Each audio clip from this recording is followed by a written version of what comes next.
જય માતાજી. આજે આપણે ચોખાના લોટનું ખીચું બનાવીશું. એમાં આપણે આ એક વાટકી નાની વાટકી ચોખાનો લોટ લીધો છે. આ 2 ચમચી તેલ છે. એમાં આપણે થોડુંક ખીચું બનાવવા નાખશું, થોડું ઉપર નાખશું. આ શેકેલું જીરું છે, આ અજમો છે, આ સ્વાદ પ્રમાણે મીઠું લેશું અને મરચું ઉપર નાખશું આપણે. અને આ મીઠા સોડા છે જે આપણે પાપડમાં નાખી. અને આ મરચાં 2 લીધા છે, ખાંડી નાખશું. આ પાણી લીધું છે. પણ 1 વાટકી ચોખાનો લોટ હોય તો 1.5 વાટકી પાણી લેવાનું, અને ઢીલું કરવું હોય તો 3 વાટકી લેવાનું. જય માતાજી. આપણે તપેલી લેશું, ગેસ ચાલુ કરશું. એમાં આપણા ખીચાનું પાણી મેળ દઈશું.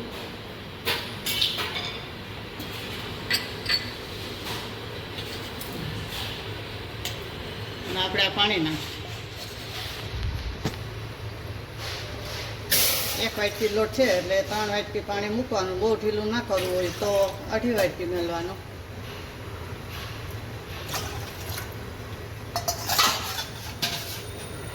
અને આપણે સ્વાદ પ્રમાણે મીઠું નાખશું. પછી આ મીઠા સોડા લીધા છે એ નાખશું. અજમો છે એ નાખશું. મરચાં નાખશું થોડો. ના શેકેલ જીરું ખાંડેલું જ છે એટલે એમને નાખી દઈશું. હવે ચમચી જેટલું તેલ નાખશું.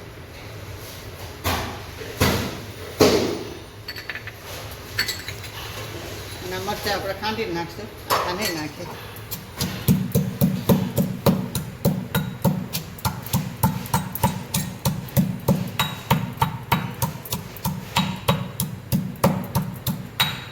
હવે આપણે આ મરચાં નાખી દઈશું.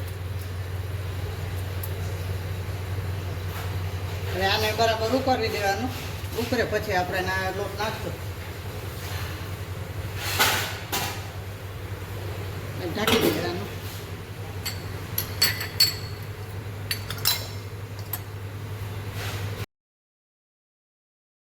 હાલો, આપણે આ ખીચું થઈ ગયું છે, ઉકળી ગયું છે, એમ કલરે પણ આવી ગયો છે. જુઓ તમે,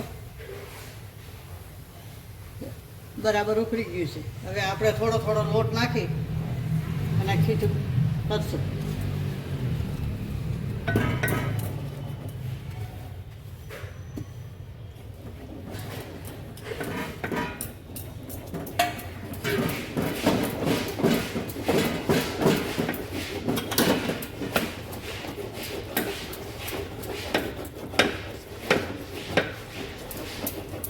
ગાંઠા ના રહે એમ સારી રીતે હલાવી નાખવાનું.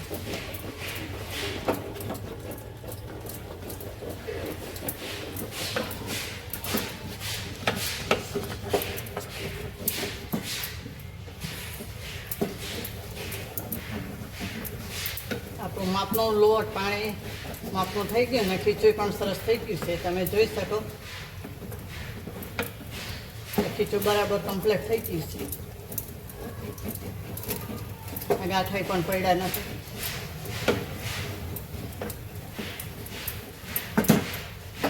આપણે ગેસ નાખશું અને આ લોટને 2 કે 3 મિનિટ જેવું ઢાંકીને રાખશું. પછી સોલ કરશું.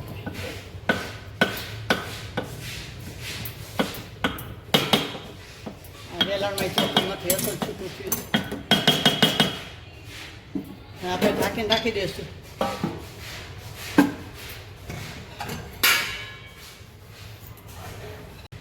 હવે આપણે 3 મિનિટ જેવું થઈ ગયું છે તો જોઈ લે. થઈ ગયું છે કમ્પ્લીટ આપણું ખીચું. આપણે સોલ કરી દઈશું.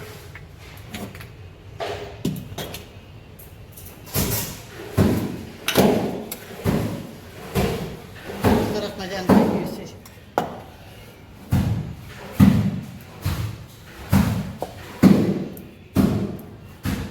લીલા મરચાં વાટી નાખ્યા એટલે દેખાય ઓછા.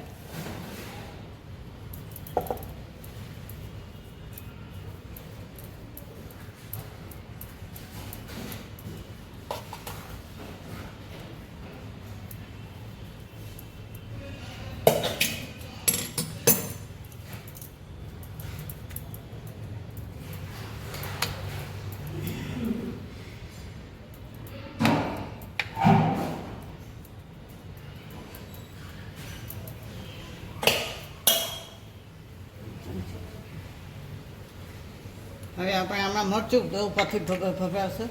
તીખું ખાવું એ પ્રમાણે લેવાનું. મરચાં તો લીલા નાખ્યા જ છે આપણે.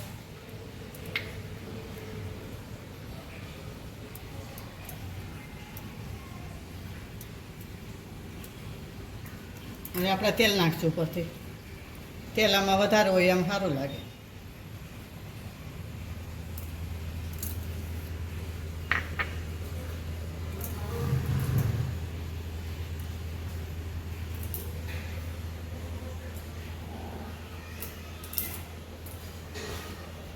આ ખીચડી ચોખાના લોટનું ખીચું તૈયાર છે આપણે. તો લાઈક કરજો, શેર કરજો અને બે લાઇકન દબાવવાનું ના ભૂલતા. અને સબસ્ક્રાઈબ કરીને કહેજો કે તમને કેવું લાગ્યું અને તમે પણ કેવી રીતે બનાવો છો તે જણાવજો. કમેન્ટ કરીને કહેજો. જય માતાજી.